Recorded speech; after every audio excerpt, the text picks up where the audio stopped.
Ladies and gentlemen, from wherever you might be listening in right now, my name is David Song, and I would like to officially welcome everyone to the first official episode of the Draft Board Podcast. Now, if you've gotten this far, you're probably well aware of the fact that this is a sports podcast, and it is a sports podcast started by myself and my good friend Tyson Workington. We're two Calgarians, very different people. You know, he's 6'4", I'm 5'3". You know, who's counting? Who's keeping score? But one thing that really unites us is that we both love sports, and this is why we wanted to start this podcast to talk about football, basketball, hockey, and perhaps even other sports in the future in a way that our listeners will find interesting. And one of our goals, Tyson, is to try to come at these subjects in ways that you might not find on your typical ESPN headlines. Isn't that right? Yeah, absolutely. I love the conversation aspect where we can go so much deeper. You know, like popular ESPN networks or Fox News or Sports Center, it's all about the hot take. You know, this player's garbage, or this player's the next GOAT, or, you know, anything that is remotely interesting. Kyle Lowry scored 0 points in a playoff game. Is he done? Is he done, right? They want to get that clickbait, and it's not really educational or informative.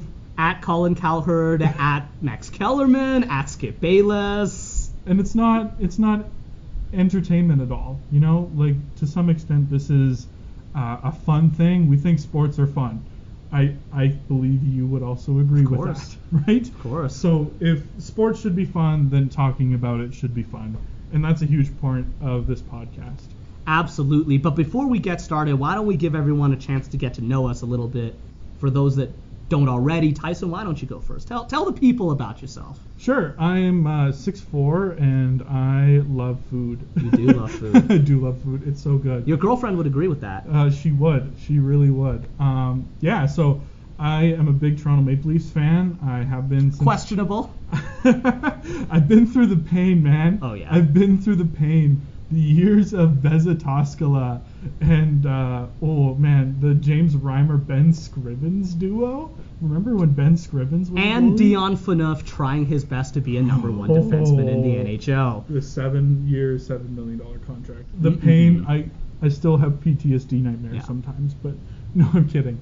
So I'm a big Toronto Maple Leafs fan. I love sports. I'm a Green Bay Packers fan for football. I follow the CFL. I follow a little bit of the basketball side of things as well. I'm a Raptors fan. Always got to appreciate Canada's team. We the North, even though they're currently in Tampa right now. We the South. We the South. So, yeah, I'm maybe people think that I'm a little bit too much on the Toronto side because I lived there for a little bit. But you know what? They're my teams, and I love them, and they're going to be with me till I die. And you also played some goalie, right? I sure did. Yeah, I was playing Timbits hockey when I was 6 years old. I fell in love with the sport of hockey, and it's been something that has been with me for the rest of my life. I love playing sports of all kinds, but hockey's always been my first love. I play hockey. I have played hockey, and I'm currently on an intramural team for my university.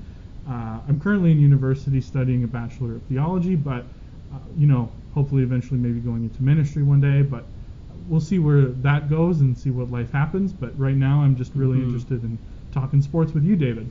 Right. And, I am just as excited to be here with you, obviously. And I also think that while our intention is obviously not to preach at anyone on this podcast, it is cool that faith is something that you and I have in common as well. And it is, frankly, if for those of you that don't know us, it is a reason why we want this podcast to be focused on productive and entertaining discussion, not simply ripping on people or saying things to be incendiary. Isn't that right? Absolutely. That type of background that we have together really influences our lives and how we live. And I think that comes out in sports as well, and how we view things and how we look at media and how we look at narratives. I think we're going to provide something that is a little bit different than mainstream media or even some of the other podcasts, because we're going to come at it with a different perspective than a lot of other people do that maybe is a little bit more graceful at times and maybe is a little bit of a different take or kind of outside the box thinking that I think we can provide. Absolutely. Yeah, so thanks for that. And if you're okay with it, I will. It's my turn to tell the people a bit about Absolutely. myself now. David, please tell us who you are and include your entire life story since you were born. Right. Well, my social security number is. No, I'm just kidding. But no. Obviously, this is audio format. You can't see me right now, but yeah, I'm 5'3". I am Chinese, but I am proudly Canadian on the inside, and I am also an American as well, having been born in Brooklyn, New York. We'll forgive him. Yes, thank you for your grace. But, sports for me is something that I have a unique relationship with, because unlike you, I didn't play goalie, I didn't play any sport. I was never athletic. Mm-hmm. But after watching Team Canada win Olympic gold on home soil in 2010, as Jarome Iginla, the hometown superstar, sets up Sidney Crosby for that goal in overtime, that was something that really did change the trajectory of my life. And that is why, after going through a law and society degree in undergrad, I realized, listen, I didn't really ever want to be a lawyer. My dad's a lawyer, but no, I don't ever want to be a lawyer. I want to be a sports journalist, because that is something that I'm passionate about, and it is something that I can use my strengths of writing and talking to people and learning more about sports.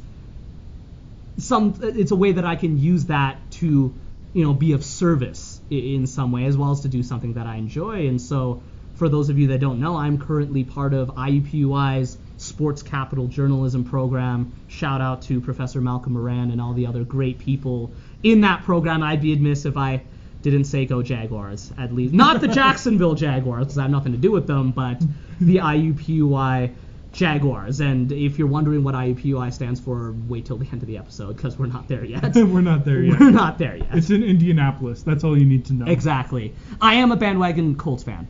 I will say that because they have no built-in rivalry with the Packers, which is also the NFL team that I picked. So you know what? Not a bad place to be, not a bad sports city at all. And Calgary, of course, from where we are at right now, I've lived here for 15, 16 odd years. You've lived here for upwards of a decade as well. Almost a decade. We love the Stampeders. I love the Flames more than you do, but that's okay. And they're definitely my team. And my version of pain is watching Jarome Iginla retire without winning a Stanley Cup. And I have to tell myself 2 Olympic golds and a Hall of Fame resume nonetheless. Absolutely, no doubt. And it's so good to hear how, the Olympic story and Canada winning gold in Vancouver really impacted your life. And I think that that's something that people who don't get sports or don't really like sports don't really understand, is how much sport can impact a person. Whether it's at the Olympic level or you're playing it as a kid, the impact of sports can be so drastic and so huge in such a positive way as well. And I think that that's something that's really cool that we can dig into more on the podcast. Absolutely. I think that the one thing that I will say, if there are any non-sports fans tuning in and they might be asking, listen, why is sports such a big deal? Well, I'd ask you, why is it a big deal whether Tony Stark lives or dies, right? Like, why is it a big deal whether your favorite celebrity gets married to so-and-so or writes whatever book? Why is it a big deal that Harry Potter ends up with Ginny Weasley instead of Hermione Granger, right? Really, the truth is sports is an emotional passion, and it's an outlet, just like fiction is, just like movies, just like any other hobby, D&D, video games, whatever. I think that hopefully for those of y'all listening, one thing that you will take away is that even if you may not care about sport or you may care about it in a different way, we care about sport. And this is the main reason why we decided to start this podcast, is to try to share our passion and our insights with the general public. And, so without further ado, Tyson, we've been talking about how our faith has impacted our lives and our outlook on everything, including sports. And that is why, folks, we will begin every episode of ours with a feel-good sports news nugget. And for today, we are going to talk about Carson Wentz, yes, but obviously how Carson Wentz's career has turned out over the past year is not a feel-good nugget. No. But what is a feel-good nugget is what he did to surprise a young 13-year-old Eagles superfan named Giovanni Hamilton. Now, Tyson, this young man has been through a lot. He has a very rare medical condition called Schwartz-Jampel syndrome. I may not be pronouncing that correctly, but wow. It's a syndrome, but that involves some dwarfism and muscular dystrophy as well. And while we are not medical experts, obviously, we can tell you that he's undergone 15 surgeries in his life. That's a lot. That's really tough to go through, especially for a 13-year-old kid. Yeah. Absolutely, but Carson Wentz and his wife and his child decided to surprise young Giovanni, who, by the way, is known on Twitter as Giovanni the Philly Sports Podcaster, at Real SJS Giovanni. And how they did that was, so young Giovanni was on a Zoom call with a couple of gentlemen from the Audience of One Foundation, which I believe is Carson Wentz's own foundation, and Carson and his wife decided to just pop on and surprise the young man and definitely moved him visibly. Isn't that right? Yeah, you can definitely see it by watching the video that he absolutely loves Carson Wentz. It's his favorite player. Imagine your childhood idol, Jerome McGinley, popping in and just coming by, giving you a hug or giving you a high five and seeing you, and you get to talk to him and hang out with him, and that's something that Carson Wentz got to do for this young kid who's clearly having a really tough time in his life with his medical condition, and it's really good to see Carson Wentz kind of give back to the community a little bit, and to see players of a sport, of an NFL organization, being able to go out and interact with the community in a selfless way. And, that's something that's so special and so good, because these athletes are not just athletes. They are looked at a little bit differently than the rest of the world is. And, we look at athletes and we see, oh, this person can throw a ball really far or can run really fast. But there's something else to it, in that we look up to them. There are qualities that we want to have in that person in our own lives. So there's something there that is really good to see Carson Wentz going out and taking time out of his day with him and his family to go and talk to this kid who was having a hard time. And yeah, it was really good and really special for Carson Wentz to kind of give back to the community in that way and be involved in an organization that really supports kids. For sure, and he's certainly known for doing that. And obviously there are going to be some of you out there who may feel more cynically about the idea of athletes being used as role models, and I don't want to harp on that point too much, but what I believe is that, for better or worse, athletes are role models. It's not really something you can debate in practice because it just happens. Yeah. And so because that is the case, I believe that it's a privilege and it is a responsibility for every athlete to try to be a role model in ways that he or she is passionate about.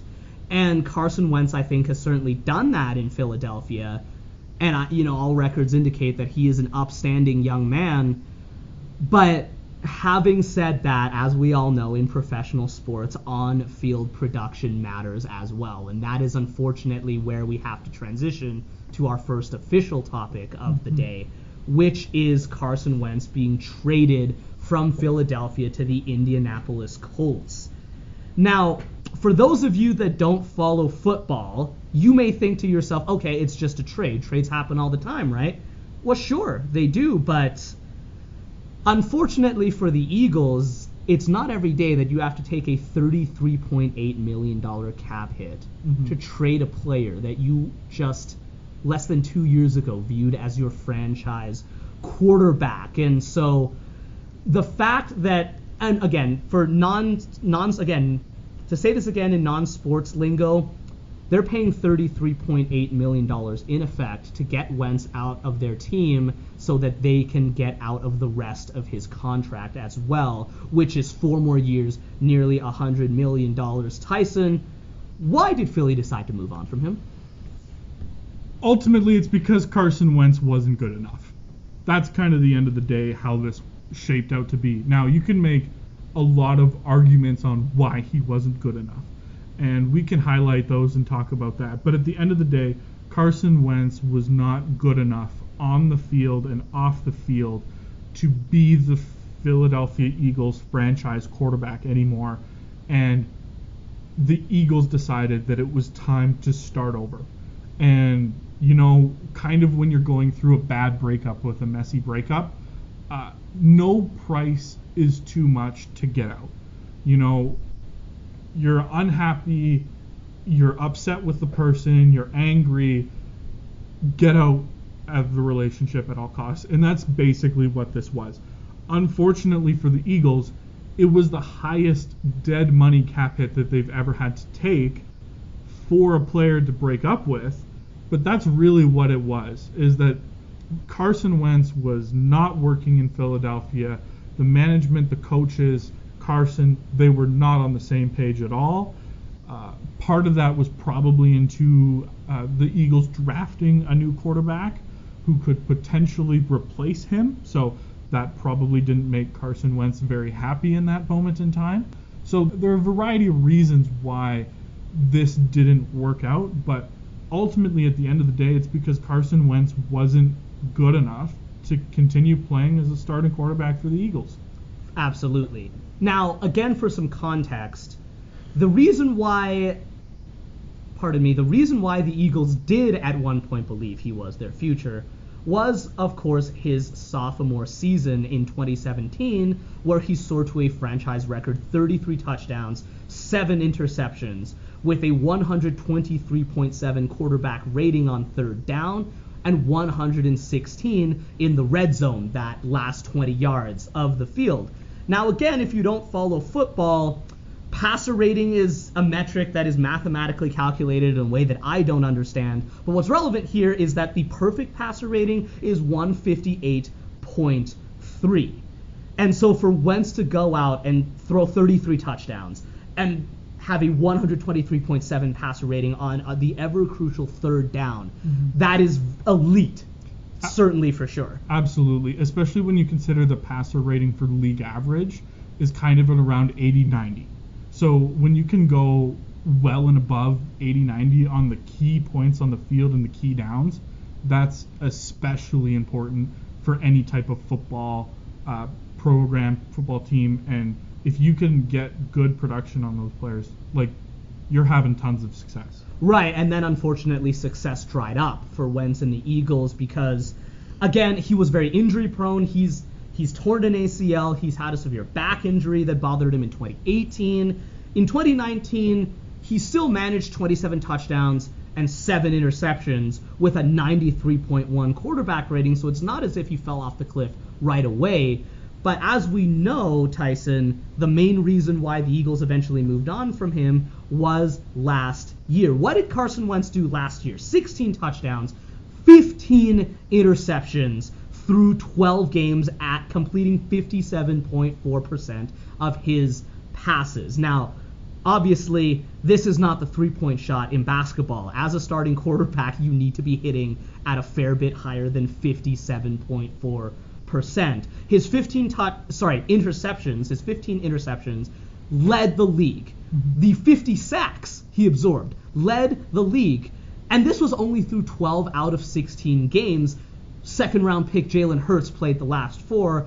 And these were ultimately just metrics that when you combine it with his injury history, it was a very tough proposition. And ultimately, the Philadelphia Eagles traded Wentz. They also fired former head coach Doug Peterson, who has gone on record saying that he has been married, in effect, to Wentz. So your relationship analogy a few minutes ago certainly was apt in that situation, Tyson. Yeah, absolutely. Carson Wentz had a really, really tough time this year holding on to the football. 12 games, 15 interceptions, which was tied for the league lead with Drew Lock. And I believe Drew Lock played more games. So that's not a good stat. And he also fumbled the ball. I think it was 4 times he fumbled the ball. And that's also not good. As a quarterback, you need to be able to control and hold on to the ball at minimum. And then you can start maybe making some plays. But if you're continuously turning the ball over, that's not going to be a recipe for success for anybody. And Carson Wentz needs to own some of that for sure, but it's also true that he didn't get a lot of help. That offensive line was hurt a lot this year, so the offensive line definitely didn't help Carson Wentz at all.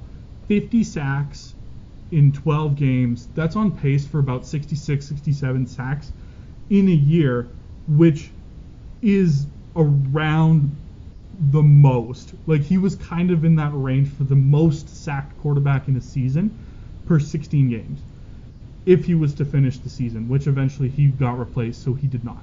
So what we're looking at and what we're talking about here is he got sacked a lot.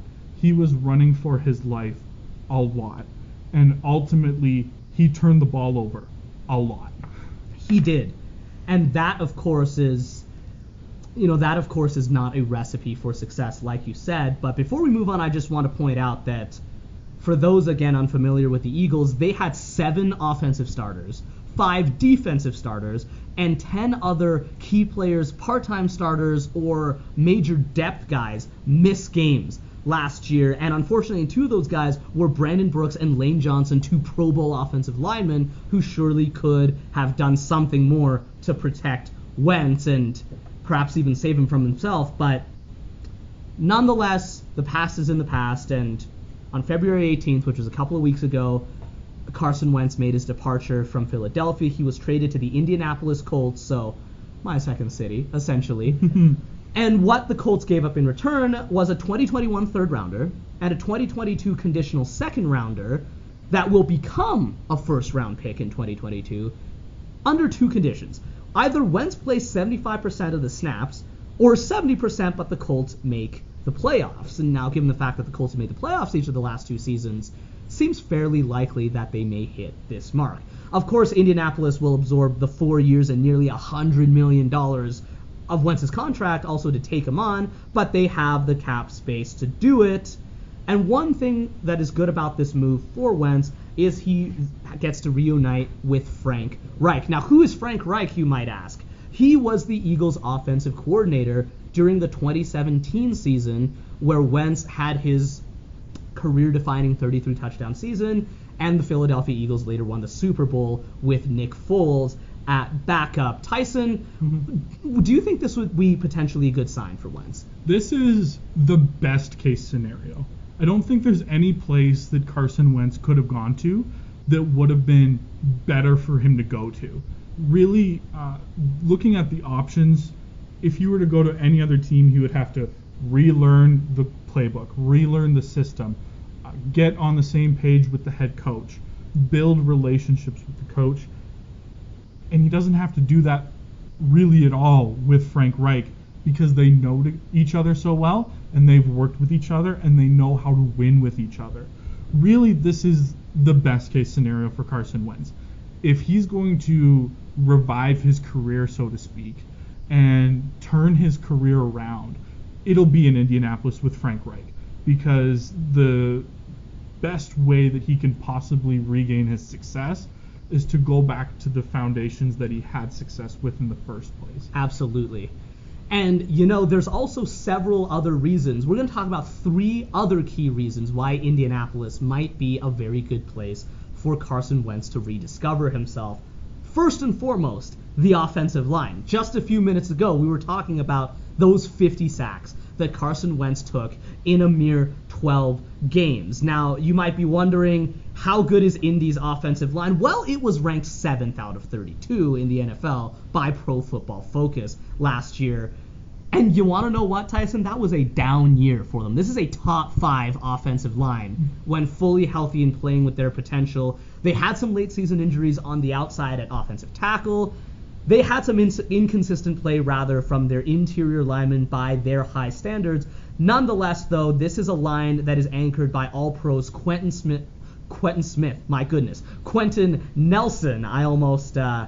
I was reading ahead on my notes a little bit, clearly, but Quentin Nelson, who frankly is the best interior guard in football, or arguably one of the best interior linemen in football. For sure, one of the best. Ryan Kelly, also an all-pro caliber player, and Braden Smith, one of those guys who missed some time with injury, but he's a former Pro Football Writers Association all-rookie selection. So a massively powerful offensive line that is skilled in both run blocking and pass blocking. And you know what? This is really something that if I'm Carson Wentz, I imagine I would feel very happy to be going here. Absolutely. We look at around the NFL, and the thing that makes NFL quarterbacks the most upset is not about not having a running game, not about having enough weapons to throw to, but getting chased and getting hit and getting sacked. That is the number one most frustrating thing for a quarterback. Russell Wilson is frustrated about that. He maybe wants out of Seattle for that reason. He was sacked 52 times last season. The only quarterback who was sacked more than Wentz. He did play more games, though. So when we look at the offensive line situation, realistically, the Indianapolis Colts have spent many draft picks on an offensive line, and they have one of the best in the NFL, easily by far. So with Carson Wentz going to a situation with the same playbook, the same offensive coordinator who's now a head coach that he had success with, and an offensive line that can protect him if they were to stay healthy, this is something that can provide any quarterback to a good season. For sure. Now, having said that, we also have to acknowledge Wentz's bad habits that might actually make it harder on even a skilled offensive line to protect him, because according to Next Gen Stats, Carson Wentz averaged 2.91 seconds to throw last season, which is 31st out of 35 qualifying starting quarterbacks. Now, again, to the football newcomer, 2.91 seconds may not seem like a long time at all, but first of all, we need to realize that that's an average, and there was a lot of times where he held the ball for 4 or 5 seconds or more. And you and I both know if you're holding the ball for 1 steamboat, 2 steamboats, 3 steamboats, 4 steamboats, at that point in time, if the pass rush is not in your face, it is just as much a failure on their part as a win by the offensive line. So Wentz had a very bad habit of holding onto the ball longer than he should have, which was a key reason sometimes why his protection broke down. Absolutely. There is one particular play that recalls to mind where Carson Wentz, he was in the pocket. It was Monday Night Football, and he held onto the ball, and he was looking down the field, and he was trying to hit that home run. He was trying to hit that touchdown, and it wasn't there. So instead of hitting one of the shorter receivers, taking off and running and getting a few yards, or even throwing an incompletion, he tried to extend the play. He ran around, he went outside the pocket, and he tried to look down the field again to take that big play for a big gain or even a touchdown, and it wasn't there. And the defensive lineman chased him down, and Carson Wentz fumbled the ball. And this is one of the biggest problems that is in Carson Wentz's game, is that he takes unnecessary risks that he can't athletically do anymore because of his injuries. And one could argue that even his play style back then, because even in 2017 he did improvise a lot, that 123.7 passer rating on third down, it's because he was trying to play hero ball on third down and was able to pull it off with consistency that year. But in any case, though, obviously with that back injury, with that knee injury, his quick twitch is just not there the way that it used to be, which resulted in some of these very failed attempts at essentially playing more hero ball.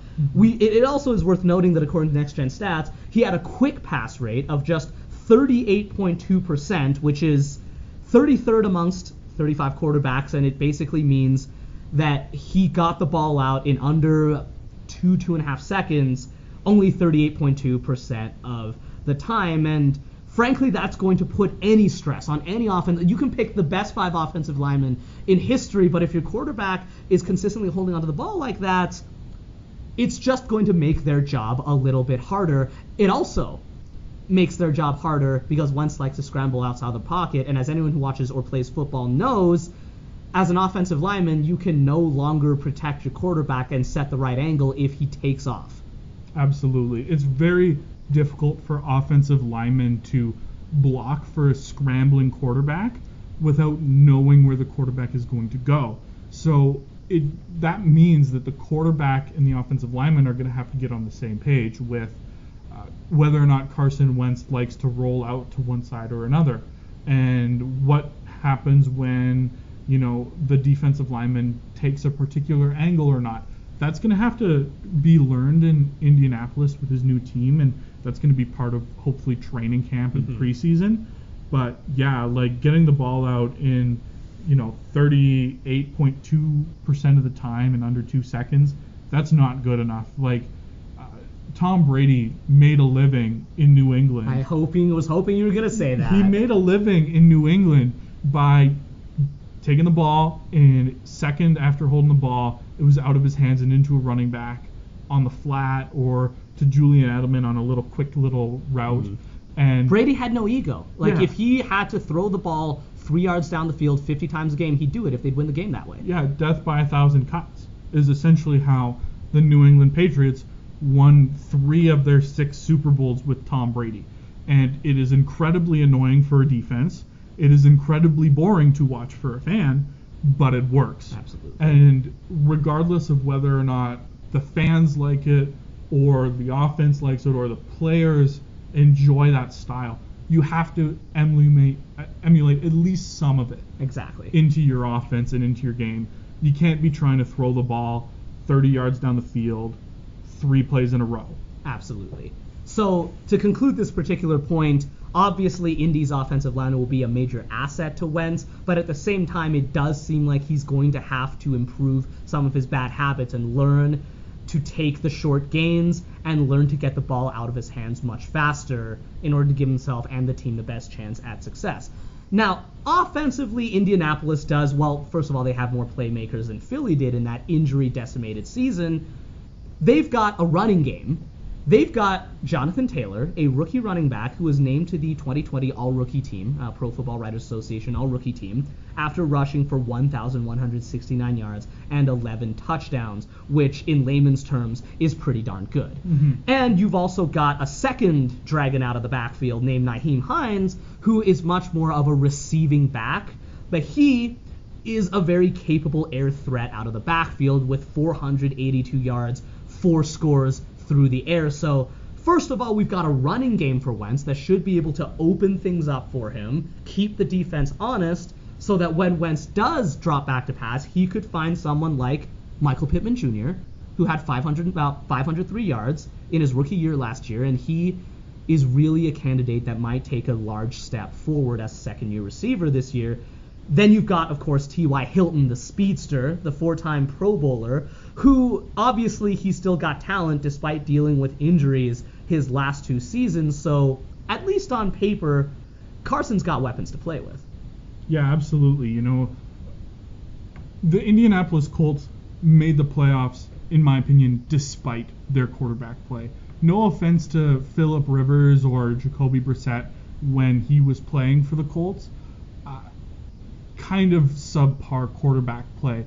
Phillip Rivers does not have the arm to throw the ball many times down the field. He's a very unique passer in that way. He's very strange sidearm delivery. Very weird, but it's accurate, and he could still get the ball there enough times. But even still, you could tell that Phillip Rivers was limited, and that offense was limited by the quarterback play.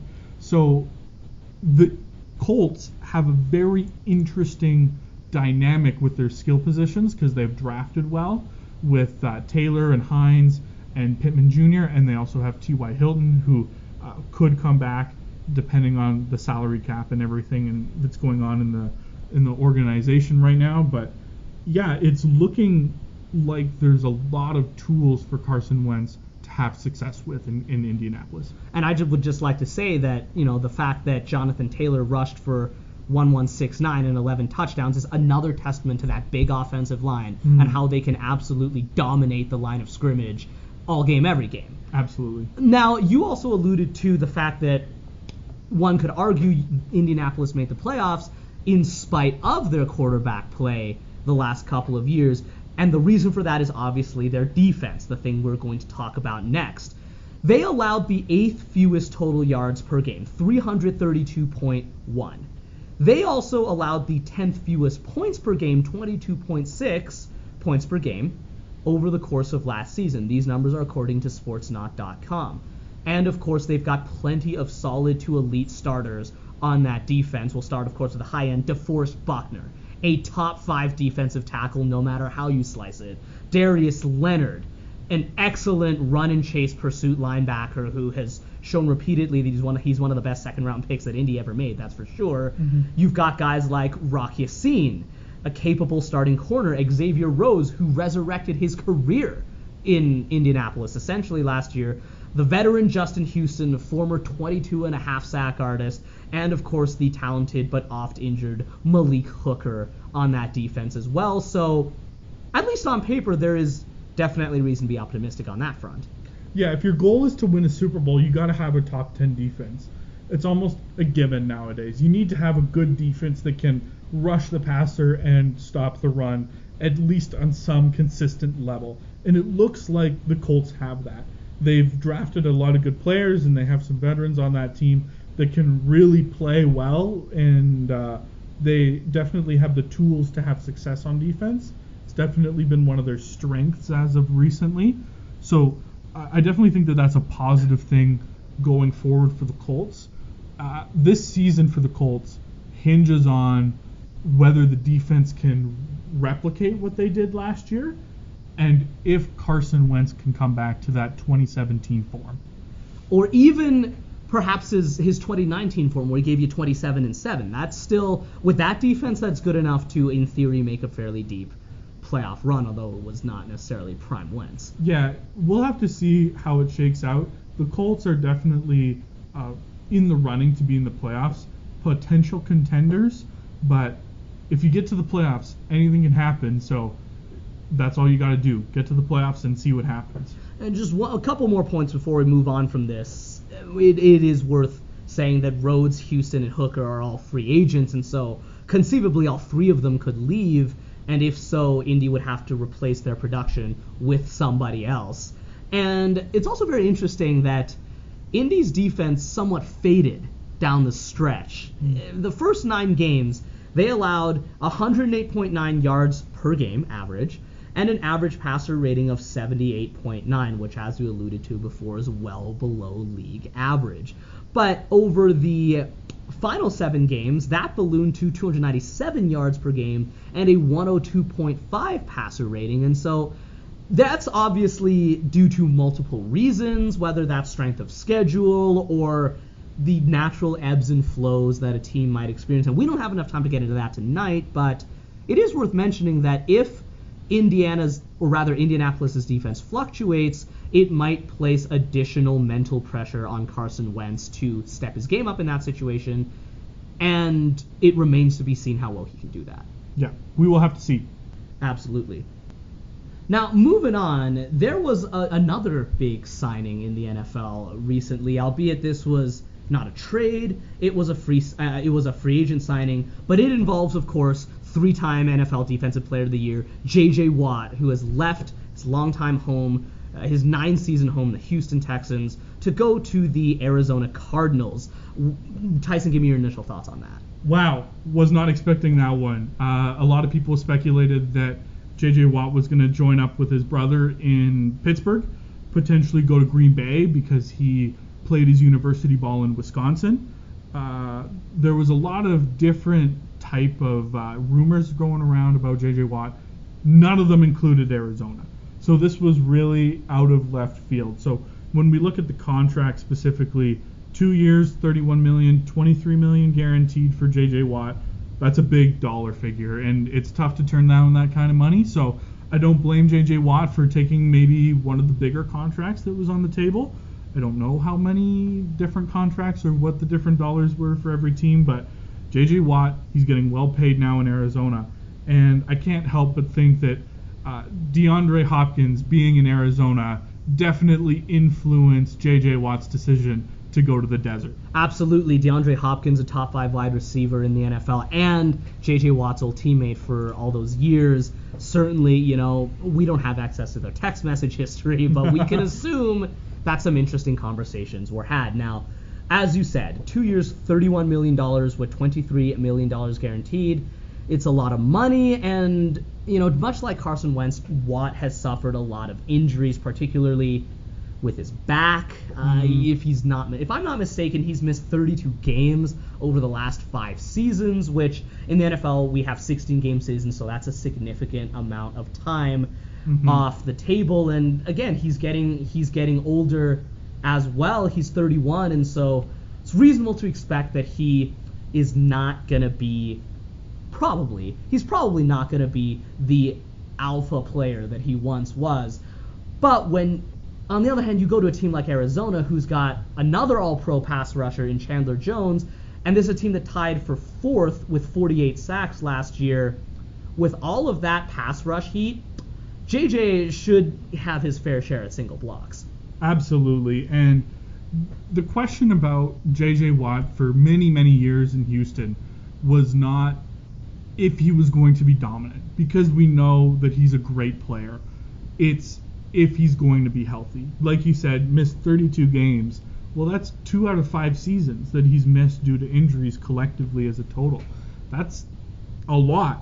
So if we can get a healthy JJ Watt back in the NFL, I think it's only good for the Arizona Cardinals to get that on their defense. Any team could benefit with a player like JJ Watt coming off the edge and wreaking havoc in both the run game and the pass game, because he's just so good. But the question is what does he have left in the tank in terms of games played, health-wise, and how effective can he be for those games? Is he still limited by some of those injuries? Absolutely. Now, it is worth noting that when he was in Houston last year, JJ had just 5 sacks and 17 quarterback hits. And again, if you don't follow football, a 10-sack season is more or less the benchmark for a great to elite pass rusher. You are going to be able to get double-digit sacks if you are one of the premier players playing that role. But he was also the NFL's most double-teamed edge rusher because, frankly, Houston did not have a very good defense. Now, as we said before, with Chandler Jones coming off the other edge, that's probably not going to happen. No, it's probably not. You're going to see a lot more of a balanced line, not many double teams with the Cardinals.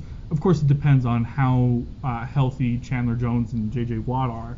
But when they're both healthy and both coming off of either edge, lining up in various formations, it'll be a nightmare for offenses to try and figure out who's coming from where, how do you get it blocked up right, and who do you want single coverage or single one-on-one blocking with J.J. Watt or Chandler Jones, because those are two guys that can potentially wreak havoc and get 3-4 sacks a game and absolutely change the dynamic just based off of their defense. So this is something that'll definitely really impact the NFC West as a division, as it looks like there's a little bit of an arms race going on over there in that division. And yeah, the Cardinals are definitely looking to take strides and get better. And one more thing, much like Carson Wentz, J.J. Watt is a phenomenal human being off the field, in the locker room, in the community. Absolutely. $37 million raised to help Houston recover from Hurricane Harvey a couple years ago. And you know what a lot of people may not know is, in addition to that, he offered to pay for the funerals of the dead in the May 2018 Santa Fe high school shooting as well. 10 people tragically lost their lives that day, and Watt offered to pay for the funerals of the dead. This is a man that also went on record, and one of the interviews I remember listening to just a few weeks ago was him calling out his team and saying, hey, you get to go out there and play a game. And so if you're not willing to work hard and take advantage of that privilege, then you don't belong here. He's a man with an elite work ethic, a humble heart, a very down-to-earth person by all indications, and that will certainly help those younger Arizona players, like, for example, quarterback Kyler Murray, learn how to do things the right way. Absolutely. His intensity and work ethic are unquestioned. He is an animal when it comes to practice, when it comes to the weight room, and when it comes to doing things the right way. J.J. Watt has done exceptional work off the field. He even helped with some COVID relief when things were going bad in Texas there for a little bit last year. So J.J. Watt really has done a lot of good for the city of Houston, and they love him for good reason. Not many people know this, but you and I know the Walter Payton Man of the Year award is given to the NFL player who made the greatest impact off the field in terms of humanitarian efforts of some kind, whether that's charity donations or some other type of thing. J.J. Watt is a winner of the Walter Payton Man of the Year award, and for those winners, they get to wear a little emblem on their jersey, and it goes with them wherever they go. And not only that, but most of the players in the league will tell you that award is, in some ways, it's more valuable than a Lombardi trophy or an MVP. That's how much that award is, or rather that trophy is respected by the players who are committed to doing things, in a way that benefits not only themselves and the team, but the community as well. Absolutely. And J.J. Watt, he's a class act. He knows that football comes second to real life. And I think that that's important to know, and that's important to wear. And, I can't say enough good things about J.J. Watt. It's unfortunate that, his time in Houston kind of had to come to an end, but hopefully he can have a wonderful career in Arizona that could potentially lead to them winning a lot of games. Absolutely.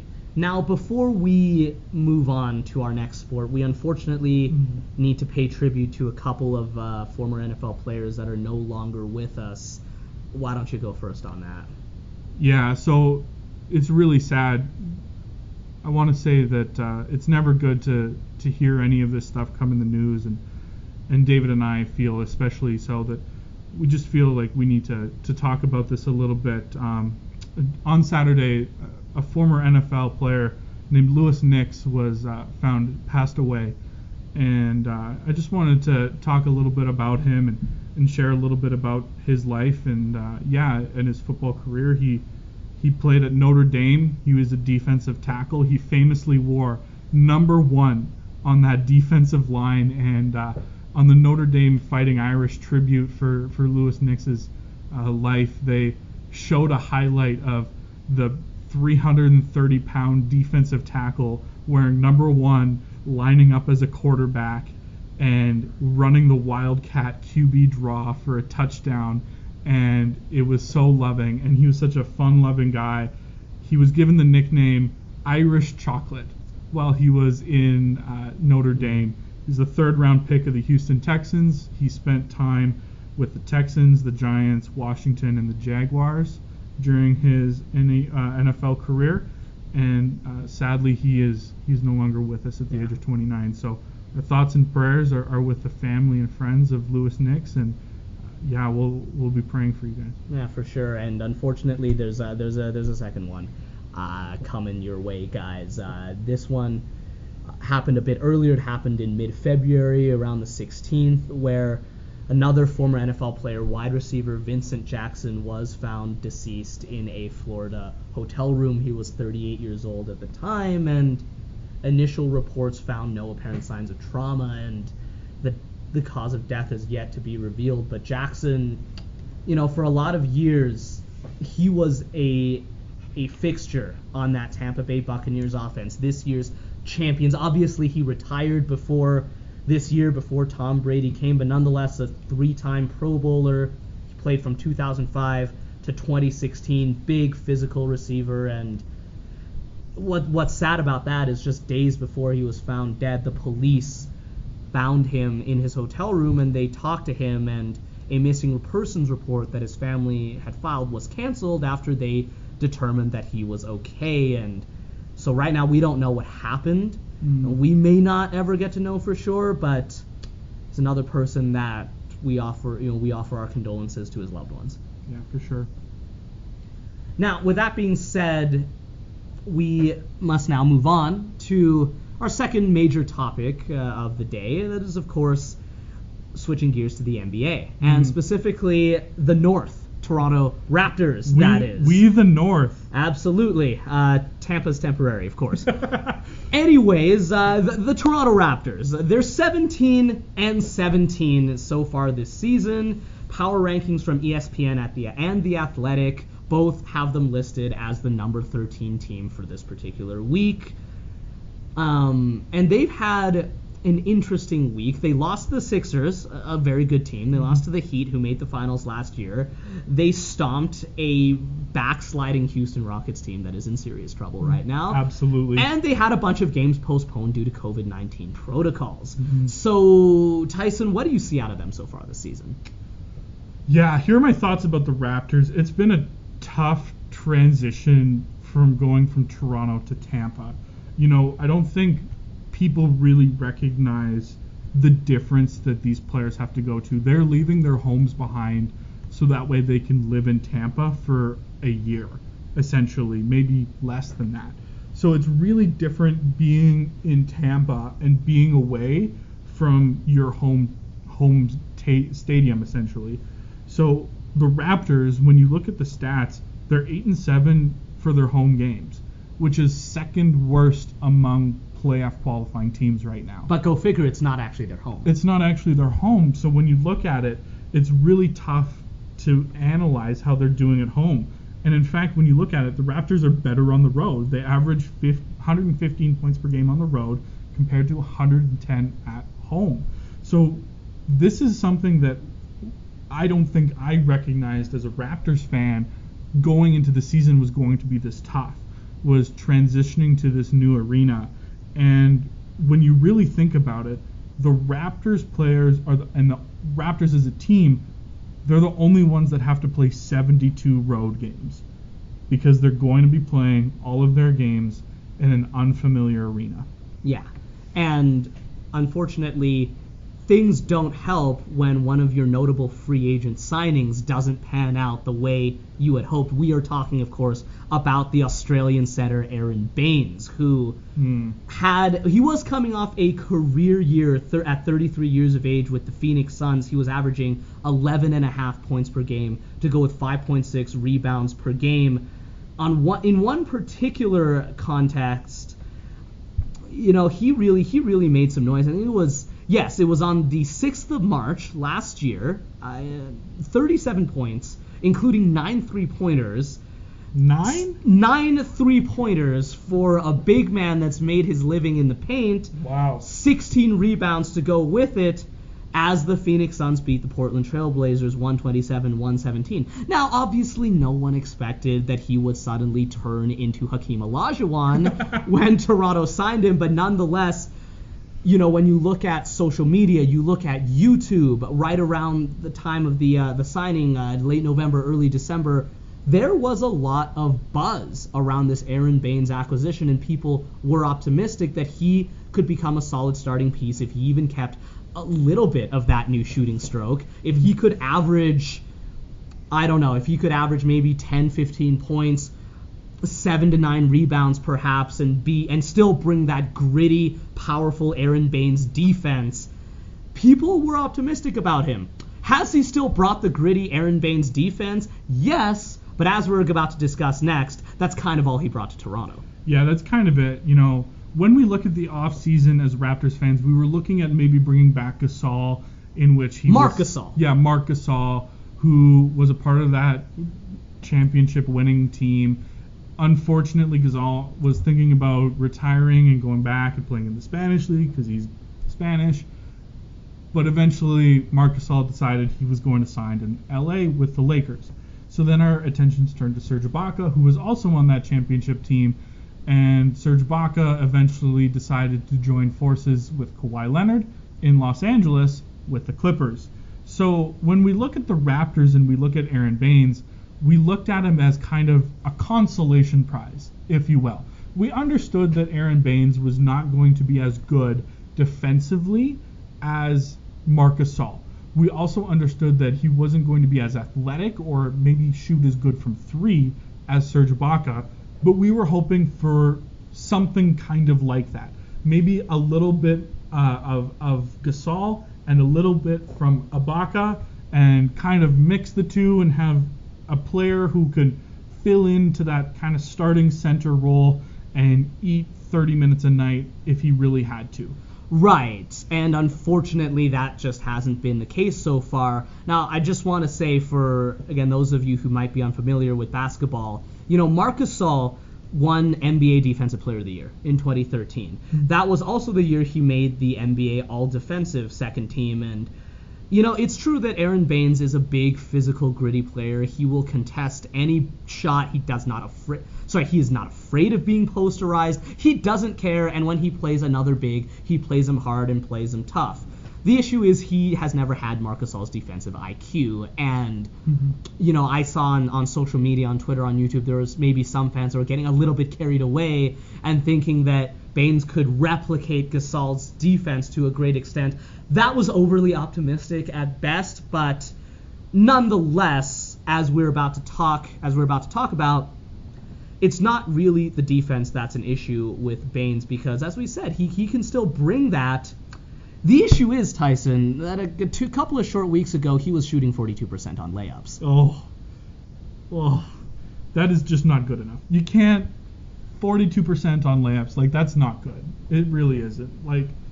On a good day, Steph Curry can hit 42 from 3. No, on a good day, Steph Curry can hit 52 from 3. Probably, right? So when we're thinking about layups are almost gimmies, really close to the basket.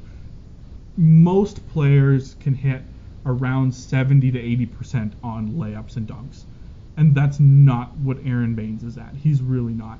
And I think that's been something that has been really disappointing with Aron Baynes, is that he hasn't been able to provide that offensive punch that the Raptors have needed at the center position to really help support some of their guards like Fred VanVleet and Kyle Lowry and Norman Powell, because, Kyle Lowry's been in and out of the lineup with injuries, and so is OG Anunoby. So that depth has really been tested a lot for the Raptors in terms of their guards and forward play, and that center position has been, for the most part, underwhelming, and that's because of Aron Baynes' lack of production offensively and in some ways also defensively.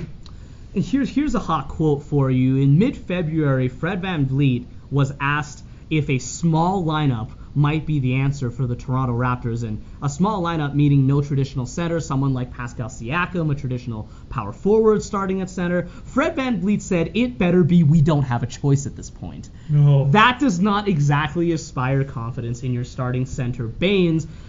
But frankly, as we've just been talking about, who can blame him? It's not just the statistics. If you watch Baynes, he is struggling to hit hook shots and layups and post fades quite visibly when he gets the ball on the offensive end. And given the fact that Nick Nurse loves to use the pick and roll, that 1-5, 1-4 screen and roll type action, when you have your starting center who is unable to reliably hit even close, slightly contested shots, it essentially neutralizes that tactic by telling the defense to key in on the guard, because in that situation, the guard is the only viable offensive threat. Absolutely. It really makes defending easy when you don't have to account for a player, right? And that's something that NBA players are starting to understand, and NBA schemes and coaches are starting to understand. As we go forward, there's going to be a lot less what we call positionless basketball, where we're going to... Oh, you mean a lot more positionless basketball? A lot more positionless basketball, where there are going to be a lot more players that are traditionally like 4 power forward type positions handling the ball, like Giannis Antetokounmpo, the reigning MVP. Or there's going to be kind of this interesting small lineup that the Warriors did for years, where they had Draymond Green, who is 6'8", 6'9"-ish, at the center position. And they're using 5 players who are exceptionally skilled at passing the ball to drive and find the open player for a good shot. So when we look at that situation in terms of the Raptors, if you have a player that is not offensively viable, it means that you're playing 4-on-5, essentially, on the offensive side of the ball. And that does not translate to winning basketball. Are you sure? No, I'm just kidding. Obviously, it doesn't look good for Baynes on the offensive end, but we do want to, of course, point out what he is still good at. Like I said, we're not here to take just free shots at a guy. So, what does he still do well? Like I said, the defense, also screens. For all of his offensive deficiencies, Aron Baynes is 260 pounds of bearded Australian, and he is strong, and he is hard to move, and he can absolutely roadblock, especially perimeter defenders, when he stands there, sets a screen, and opens one of the Raptors ball handlers up for a shot or a drive or a pass. Obviously, like we said, that quality by itself is just not enough to make up for his other offensive deficiencies. The other thing that he can do, and frankly, this is the role that we both see Baynes playing in the foreseeable future, is essentially a bench center that comes in to provide grit and energy, and especially, to match up against opposing bigs. What am I talking about? Well, I'm talking about, in particular, a game against... Sorry, not the game that they played against... Sorry, it's not coming to me. Philadelphia. Philadelphia, yeah. So earlier in late February, Aron Baynes did play 30 minutes against the Philadelphia 76ers. And you know what? He held Joel Embiid to 6 of 20 from the floor. Now, why is this especially significant? First of all, Joel Embiid is one of the best centers in the league who is capable of 30 any night. Any night. But he was also coming off a 50-point game against the Chicago Bulls. And Aron Baynes played starter minutes that night, and he held him to 6 of 20 from the floor. And, I watched that game, Tyson, and I realized that when Aron Baynes was on the floor, right away they went away from starting Pascal Siakam, because when Siakam was starting at center, Joel Embiid was starting to have his way. And when they put in Baynes, there were entire stretches of the game where Embiid would barely get the basketball, and they would try to run the offense through somebody else. And when he did get the ball, Baynes was extremely physical with him, contested his shots, contested his post-up opportunities, and essentially limited Embiid to 24 total points, but a lot of that came on free throws in the second half. So perhaps against teams with dominant bigs that like to play down low, Baynes can still be an asset. Absolutely. Baynes can be an asset in those situations, but I think, again, we need to remember what Aron Baynes truly is. I think that the idea that Aron Baynes can be a starting center every night, plug him in, and hope that he can hold his own and provide offense, that idea is no longer viable. That ship has sailed. So what is Aron Baynes? At 34 years old, Aron Baynes can provide good defense against a big center, and he can provide good rebounding, and he can set screens and be a part of an offensive scheme where he doesn't have to shoot the basketball very much and can kind of get rebounds and kick out and that type of offense. So if we can use Aron Baynes in those ways, we can have success, and Aron Baynes can have success. But we need to redefine what it looks like for Aron Baynes to have success on the Raptors team as it consists right now. Because the idea that Aron Baynes can be a matchup with anybody and have some offensive output and shoot some threes like he did with the Suns, it's not realistic anymore, and I think we need to understand that. For sure. Now, the silver lining for the Raptors comes, of course, in the form of Chris Boucher out of Montreal, a very Kevin Durant-looking player, shall we say. 6'10", just 200 pounds, but you know what? He has really emerged as a viable stretch five in this league, averaging 13 points per game. He's also become a surprisingly good rim protector. Defensively, I don't think anybody would have expected this from Boucher just 2 years ago, but you know what? He's averaging 0.95 blocks on specifically three-pointers per 100 possessions. He's a good defender overall, but he's blocking three-point shots at a historic rate, the highest rate, in fact, since the 2000-2001 season. Wow. So he's clearly using his 7'4" wingspan and his energy and his developing basketball IQ to make the right play on both ends of the floor. Yeah, absolutely. Boucher has definitely been a fresh breath of air for the Raptors. We have to temper our expectations a little bit because, like you said, 6'10", 200 pounds, and when you look at him, he doesn't look like he's 200 pounds. He kind of looks like he's less than 200 pounds. He's very not as built. Not at all, really. as some of the other NBA players. But we need to remember what Chris Boucher is, and he's an athletic, big, who brings a lot of things to the table. But strength is not necessarily going to be one of those things. And so really what we hope is we could clone, or rather we could splice Chris Boucher and Aron Baynes into a single person if you're a Raptors fan, and then duplicate that guy so we can have essentially two centers, but obviously that's not going to happen.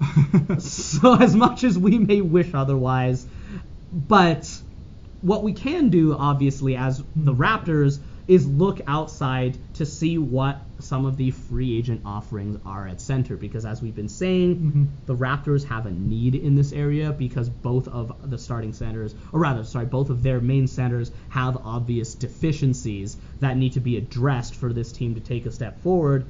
But unfortunately, if we were to take a look at some of the biggest name available centers, Steven Adams, Andre Drummond, Al Horford, Nikola Vucevic, and LaMarcus Aldridge, the cheapest one of those guys is Aldridge at $24 million. That's a lot. This year. And so, all those guys bring size, rebounding, especially strength in terms of Adams and Drummond, but they're just probably not going to be affordable, realistic options by the trade deadline. So with that being said, is there anyone else you're keeping your eye on that, maybe potentially we could take a run at? This may be a little bit of pie in the sky and hopes and dreams, but an option that I really, really like is Jonas Valanciunas. Or, as he was once known by Charles Barkley, Jonas Valsu Inawasas. Oh, it's been 7 years, and I will not let anyone forget that. Oh, man, that's such a bad butcher of his name. I feel so bad. I'm sorry, JB. But yeah, so Jonas Valanciunas, he's playing for the Memphis Grizzlies, former Raptor. He's on a contract that pays him $15 million per year, which is roughly around what Aron Baynes makes. I think Aron Baynes makes a little bit less.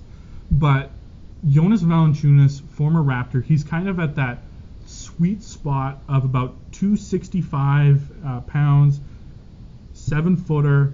He can rim protect, he's big, he's strong, he's filled out his frame from when he was a Raptor beforehand, and he can eat minutes as a top center, and he can be a starting player, and he has that unique ability to step away and shoot the ball a little bit. Occasionally. Jonas Valanciunas can hit 78%, 80% on his free throws, which means that Which is better than LeBron, first of all. Absolutely it is. And according to Skip Bayless, that's all that matters in order to the GOAT debate. But that's anyways. So with Jonas Valanciunas, that would be kind of the ideal player for the Raptors kind of at this point in time, bringing in a center who can not only match up against some of the bigger players, some of the Joel Embiids, Rudy Goberts of the NBA, but can also have that soft skill that can get him 20 points a game sometimes. For sure, or even 10. Even 10, which is something that Aron Baynes cannot provide. And of course, he's a fan favorite who knows the organization, so if he were to return, it should be a fairly easy transition period for him. But obviously, deadline's not here yet, and we can only see what turns out, or even whether or not Boucher or Baynes could take a step forward in the second half of the season and continue to give the Raptors more consistent production at that center spot. Now, with that being said, it's now time for us to transition to our final topic of the evening, which, of course, is the NHL. And within the NHL, we have a very dark and seedy situation developing with New York Rangers forward Artemi Panarin coming off a career year. He is now on a leave of absence, and it's not because of COVID. No, it's really not, and this is a really sad and difficult situation for really anybody to go to. This is really unfortunate, really, for anybody to go through this, and he's taking a leave of absence because of something that has come up in Russia. So there was an allegation that came forth that Artemi Panarin beat up an 18-year-old girl in Latvia outside of a bar. That is what the allegation says. The Russian tabloid was the one who wrote this story. Now, this allegation is not coming from the victim. That means it's a lot more messy than what we initially anticipated. The victim of this situation has not spoken, has not come forward. So at this point in time, it's really difficult to kind of get an assessment and understanding about if this happened, what actually did happen. Because the Russian tabloid writes the article that, Panarin allegedly beat up this 18-year-old girl, and the tabloid cites Panarin's former head coach, Andrei Nazarov, who heard the story from a former teammate of Panarin's, Mikhail Anisin. Now, the paper says that Anisin is supposed to be believed because Anisin was supposedly only drinking juice that night.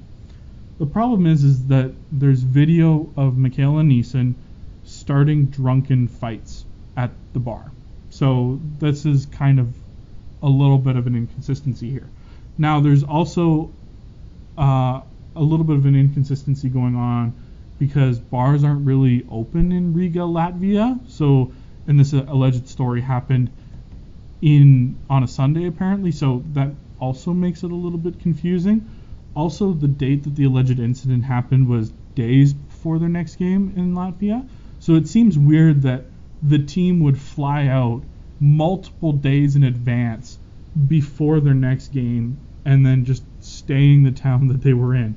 It would be the equivalent of the Tampa Bay Lightning choosing to leave sunny Florida and going to Minnesota and hanging out in Minnesota hotels for 3 days before playing the game in Minnesota. So it doesn't really make sense. So it's a little bit of a weird situation that's going on right now. There's a little bit of an information gap where there isn't fully a full story. There isn't necessarily one story that makes sense, that kind of everything lines up. It's much more messy than that. Now, we need to understand a little bit of the context that's also going on around here. Artemi Panarin is an outspoken supporter of Alexei Navalny. Now, if you don't know who Alexei Navalny is that Navalny is a political rival of Vladimir Putin. And a great career path. Just kidding. A great career path. And, Navalny, his wife has fled Russia for safety reasons, and Navalny has recently been thrown in jail again. So there's some political ties to this, in that, there's a possibility here that there could be some political pullings here towards the Artemi Panarin situation. So when the KHL, it's not uncommon for some of the KHL teams to be state-owned. And, for example, SKA St. Petersburg is one of the more popular KHL teams. SKA St. Petersburg is owned by Gazprom Export Group. Now, I believe that Gazprom is state-owned, which means that it is owned by the government, in which the CEO is Alexei Miller, who was the Minister for Foreign Relations under Vladimir Putin, and is currently the Minister of Energy for the Russian Federation, also working under Vladimir Putin. So when we can look at this, it would be very beneficial for a coach who wants to get a job in the KHL to be pro-Putin. It makes sense. And when we look at Nazarov as a person, there have been previous reports by some reporters in the KHL that report that this man is mentally unstable. Great. After having outbursts behind the bench in Russia, in the KHL. And Nazarov has also been on the record saying that anyone who is outspoken against Russia should be in jail. So that's kind of the situation that is being portrayed out here in Russia in the KHL with Artemi Panarin, and it's possible like the most juicy story is that we have Vladimir Putin hanging out in his office going, yes, I want to ruin Artemi Panarin's career because he's outspoken against me, and I'm going to tell this head coach to say something about him. But very Tom Clancy. Yes. But in reality, it could be that Nazarov just said those things because he wanted to. Right. Well, I just want to take this moment to say, though, that, and to reinforce that this is a very shady, hazy situation. Mm-hmm. In no way are we trying to necessarily exclude the possibility that Artemi was guilty of these things back in 2011. And as we know, there are a lot of factors that could prevent someone from coming forward and reporting abuse, but we are just going to have to wait and see. And I do want to thank you for looking into this for us, Tyson, because the political angle, even if it is a little bit far-fetched in the end, it is an interesting context, and if nothing else, it's a good reminder of how different other parts of the world are politically as opposed to us here in North America, and how that affects all aspects of life, including sport. Absolutely, and there are stories about how there have been tweets on Twitter about how there are people that are supporting Alexei Navalny in this crisis. And there's an NHL player named Alexander Radulov who plays in the NHL for I believe the Dallas Stars. He does. And Alexander Radulov clicked like on one of those tweets, and then he clicked unlike. Because you can't even click like on those tweets. Because Panarin right now is in a situation where he has family in Russia. And some of his actions here in North America could affect his family in Russia, living under Vladimir Putin. So this is a very messy situation, and we want to be in a place where we can say, yes, we want to believe victims, and we want to do the necessary due diligence, and we want to understand the story and what's going on and what really happened in this situation. Right now, unfortunately, there's just not enough information right now, and it's really difficult because this is a messy situation, and this is a messy situation that requires a follow-up. For sure. We need to know what happened here. If Artemi Panarin did allegedly, beat this girl up, there needs to be consequences for that. Absolutely.